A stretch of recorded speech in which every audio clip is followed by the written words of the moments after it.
Hello, and welcome to this amazing walkthrough of Amazingness. The sound is off sync. I didn't know what happened. Just to let you know, because I forgot. Anyway, exploring Castle A. You're going to equip your blue stone before you fight these poison lizards, because their weakness, because they're reptiles and all, is ice. See? Ice. Why are reptilian creatures weak to ice? Because they are cold-blooded. Which means they have to stay somewhere where there's plenty of warmth, so they do not freeze to death. Which is why you see lizards just chilling out in the sun, doing nothing. They just sit there. It's to warm up their bodies. And then they can do something. Then have to stop. Again. Anyway.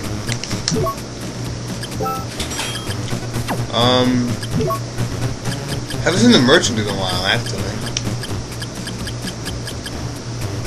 So anything you want to buy is probably the bloody glove. Because if I remember correctly, it's one of the best things you can equip to your hands in the game. I don't think it's the absolute best, because I think you can pick something up later, but it's pretty close. And buy whatever else you feel like having, but get the bloody glove.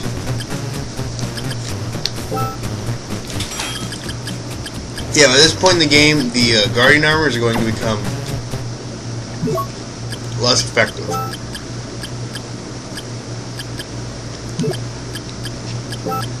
Huh. Anyway. Shoot.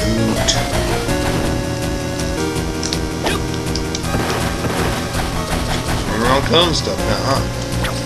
Not really. Anyway, what am I doing in this video anyway? In this 12.5-minute video. Oh, we're gonna fight a boss. Aren't you excited? The boss fight. What's the boss? Oh, it's familiar. Yep. We've seen this boss before. Yeah.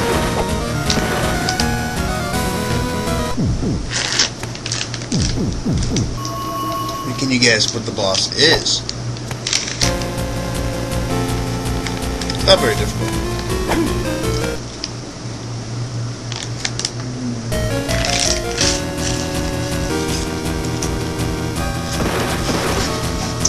On the day when I recorded this, I was interrupted quite a bit. Anyway, our opponent is a Minotaur, level 2. He comes equipped with ball and chain. Do not touch the ball at all. That ball will hurt you if you touch it, which is bad enough because this guy does huge amounts of damage. Well, he can potentially do huge amounts of damage, so be careful when you fight this guy. Come back and fight him later if you so chose to, but the reward for fighting him is a little too good to pass up if you ask me.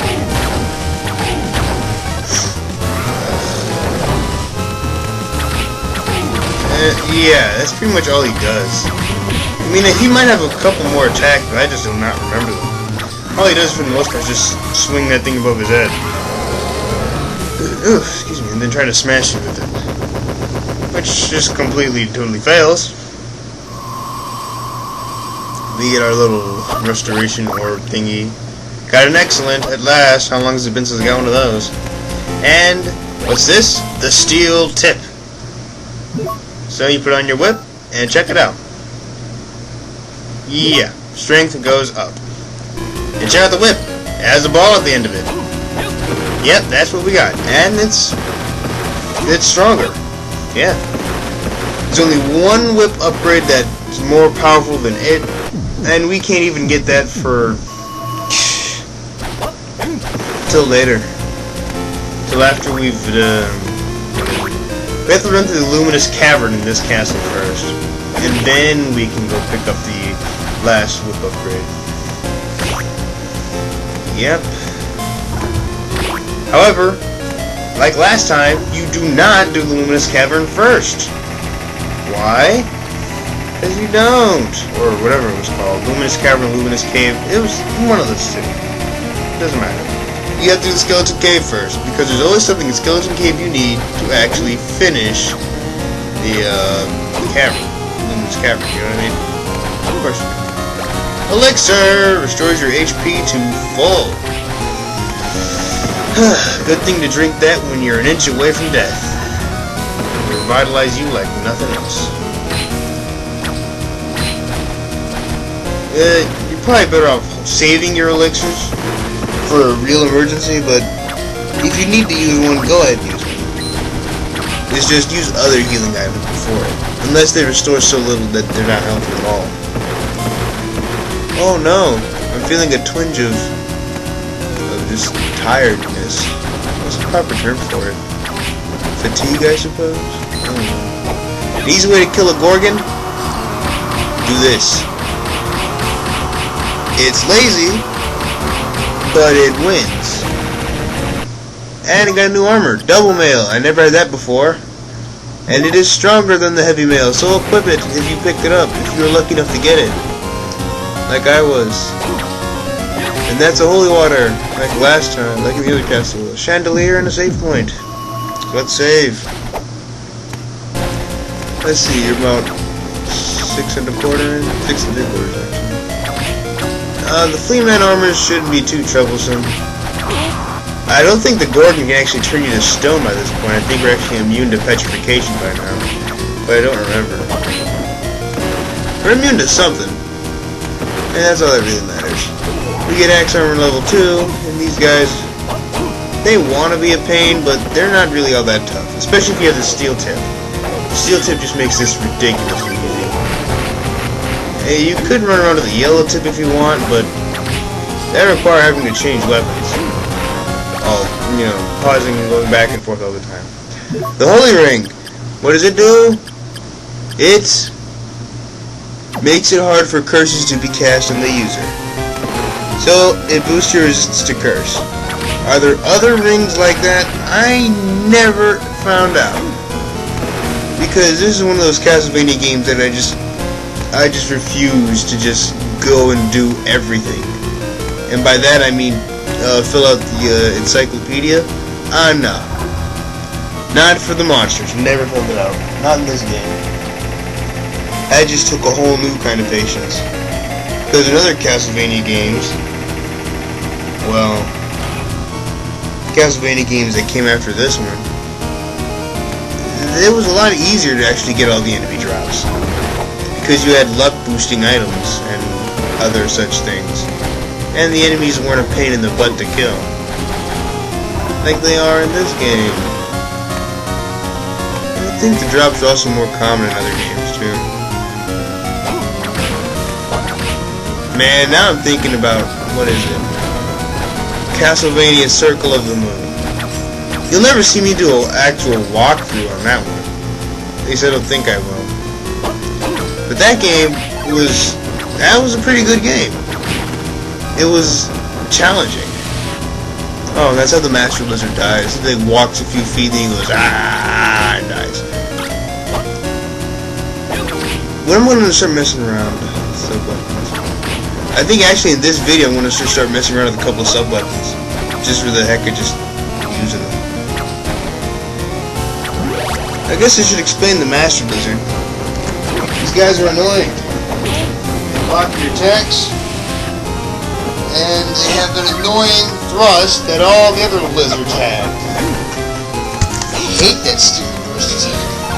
But we get over such things. And yes, this place is full of poison lizards. Just to tick you off. Because, you know, everybody loves poison lizards. Right? Right. If I got quieter, it's because I moved back. I laid down because I'm tired.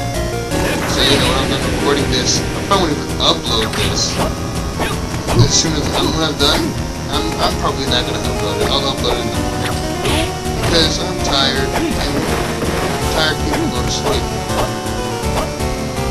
The video only has like 2 minutes left. The new Skeleton Blaze, new improved and way more dangerous. A lot of annoying. Alright, you probably knew this already from Skeleton Blaze. They only like to attack you when either you're really close or your back is facing towards them. These guys are more annoying than the other guys because these guys, the orange Skeleton Blaze, will slide at you. Whereas the one in green, he jump over your head. It's quite easy to figure out which one's more annoying. And they block all your spells and whatnot, so they're really no fun to fight. So, all you have to do to kill them, just use the strongest thing you got when they expose themselves. Or get lucky like this. Where they keep thinking you're actually in their range. Then you just easily murder them. What? Hey, you guys picked up the Earth Ring? Whatever that does. Yeah, I look away. And when it says powers up the sub-weapon, it doesn't mean it actually makes the sub-weapon have a higher damage output.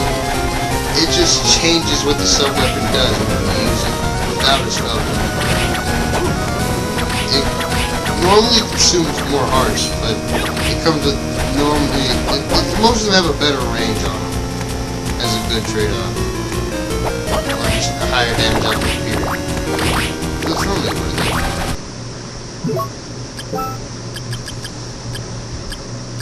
And I don't have anything better than the double mana right now. So let's go. And here's a merchant.